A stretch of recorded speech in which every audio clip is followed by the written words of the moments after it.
Hey guys, I'm MrJCallMeJoker, and I give you guys the best writing tips, how-tos, and tutorials that make you guys a better writer as quick as possible.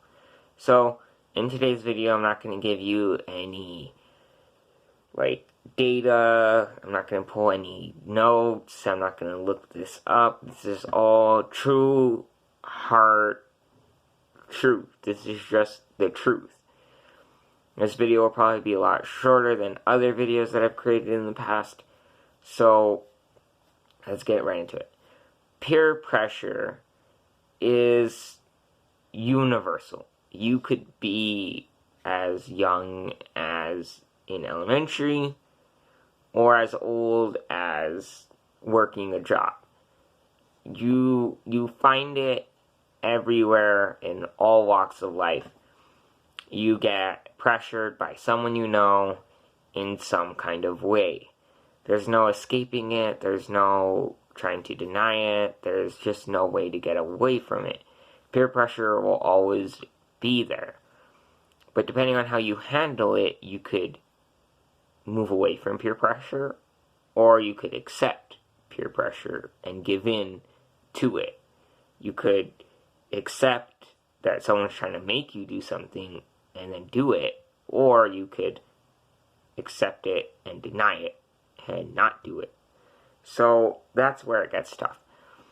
It gets tough when you're stuck at that wall, that impossible wall. You can't go this way and you can't go that way. You're just stuck right between here. You can't go here, you can't go here. You're just stuck.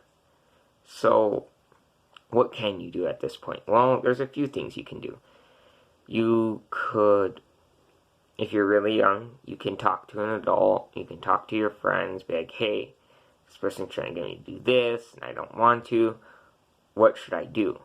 Sometimes that's not always the good choice. Maybe they egg you on to do, to give into the peer pressure.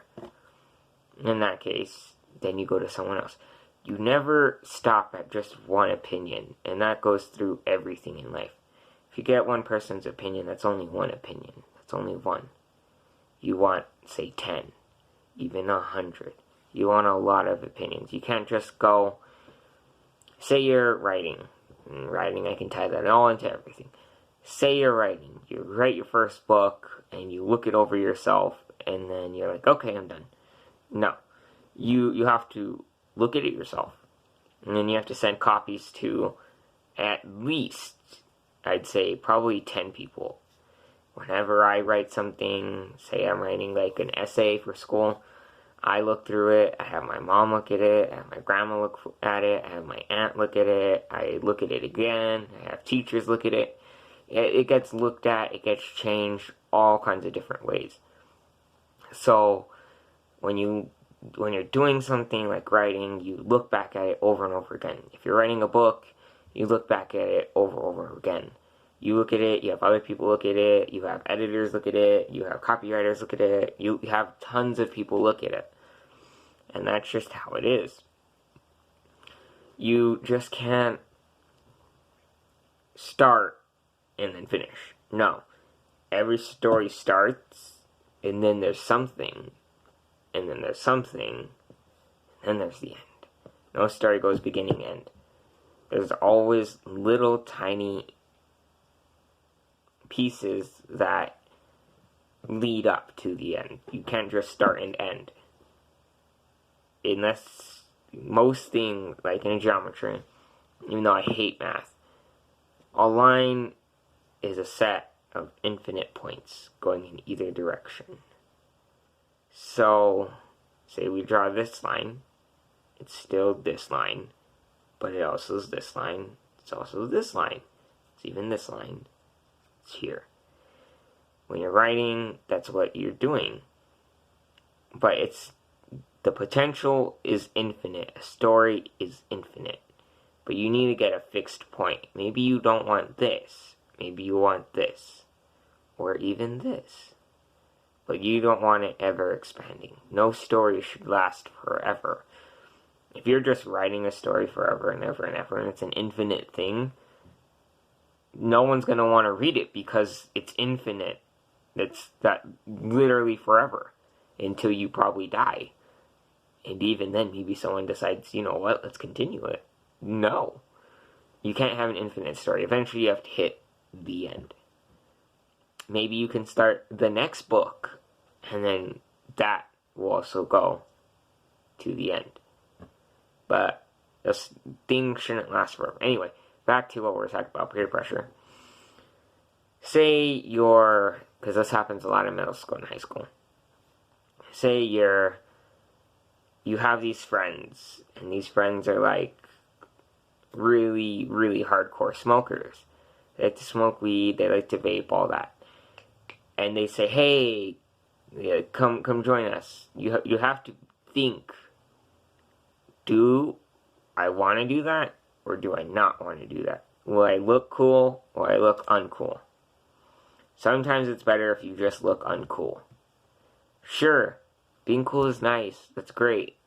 But at the end of the day, chances are, if you're popular now, you won't be popular next year. So every year, you probably get less and less popular because people you didn't know eventually don't care. We're at this point where people don't care anymore. You don't care about this, you don't care about that, you don't care about so-and-so's feelings. You just don't care. And you don't want to be that person who just lucks out. Meaning, maybe you go and smoke with them, and then the principal walks by and you get expelled. You don't want that. Whereas if you didn't smoke, the principal walks by and your friends get caught. That's sad, but you didn't because you made that choice. So life is all about choices. You'll never know what happened on the other side. Say smoking with your friends is point A, not smoking with them is point B. Say you pick point A, you're going this way. But if you pick point B, you would have went this way. And there's a lot of things like that. You'll never know what the other option could be, would be, maybe it should be, but you can't. There's so many times where if you look back, you'll see that. You'll see that if you would have just picked something else, if you would have done something completely different, your life could have drastically changed.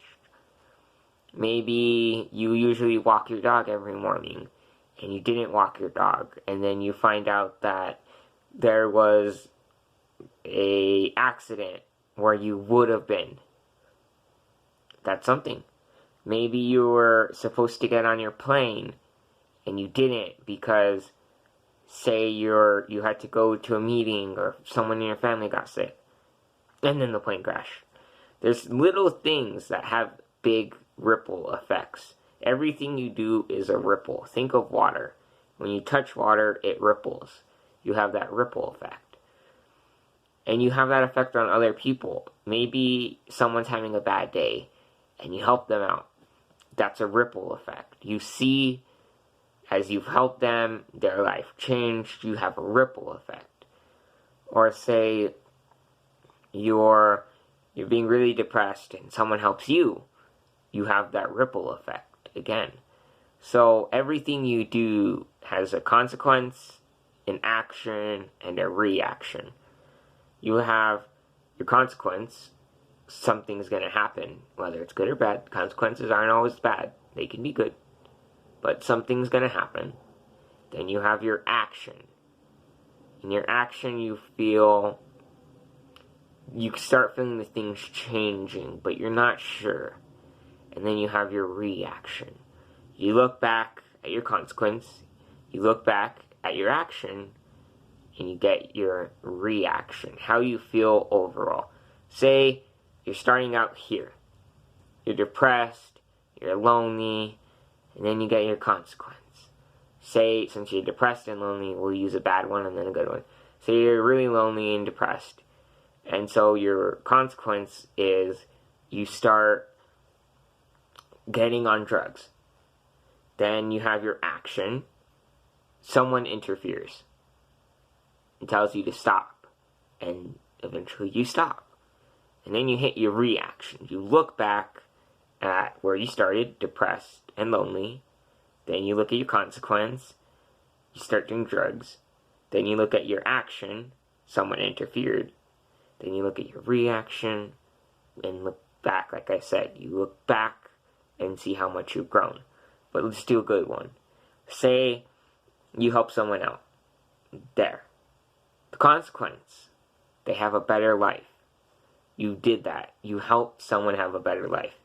The action, maybe they help you back later on. The reaction, you feel good about yourself because you had that ripple effect. So peer pressure is bad. If you're getting peer pressured, you need to take a step back. Think about yourself first and think about that ripple effect. Think of all the things that could happen. There's just so much things with peer pressure. If you see people being peer pressured, help them out. Lead them to the right path, not the wrong path. And you'll see that ripple effect. It all goes back to the ripple effect. So, do something great that'll help someone. Do something great that will help yourself. There's no such thing as being selfish in this kind of world anymore. You're not selfish anymore. You're just making sure that you are happy, and that's what's really important. If you're not happy, then there's a lot of things going on, and you need to fix that. Because, like I said, everything has a ripple effect. Just doing one thing can affect every other possibility you make. So guys, I hope you did enjoy this video. If you do like more videos like this, or want more videos, or you just like this one, whatever reason it is, if you want more videos like this, please comment down below and let me know. If you guys like this video, please give me a thumbs up. If you guys have been peer pressured and you feel like telling your story, comment down below as well. I'm Mr. J. Joseph. I give you guys best writing tips, how-tos, and tutorials that make you guys a better writer as quick as possible. I'll see you guys later. Bye.